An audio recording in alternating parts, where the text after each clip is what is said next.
برنادات اليوم نحن بتذكر كتير منيح انه نزلنا نحن بيروت كوم اول خبر عن انضمامك لعوا اخيرا. امبارح ضجت السوشيال ميديا بصور بوسترات وهالقصص. بس خبريني انت بعدكم بالتصوير ولا خلص؟ لا نحن بعدنا بالتصوير ومستمرين، يمكن نضلنا عم نصور حتى برمضان.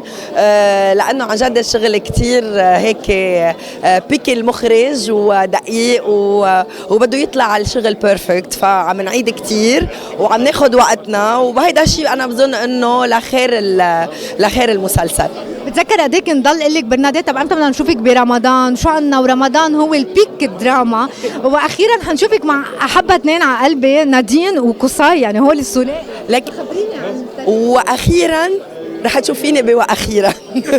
لكن اول شيء للاسف ما عندي ولا مشهد مع قصي، ولكن التقيت فيه على السات وكان بجنن، مش معقول شو انسان متواضع وراقي ولذيذ.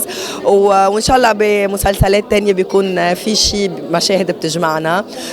اغلب مشاهدي مع نادين، تعامل كتير راقي وكتير لذيذة، ونحن في كيمستري وارموني بيناتنا، وهيدا الشيء بيعكس بتصور ايجابيا على روحية العمل. فأنا كتير مبسوطة بانضمامي لعائلة الصباح بهيدا المسلسل، وإن شاء الله بيكون وجهه خير علي وعلى كل العالم.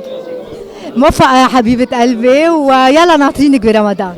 وانا بدي اقول من هيدا المنبر ان شاء الله يا رب شهر رمضان بيكون شهر خير وبيحمل معه كل الاشياء الحلوه والفرحه لكل الشعب اللبناني ولكل الشعب العربي.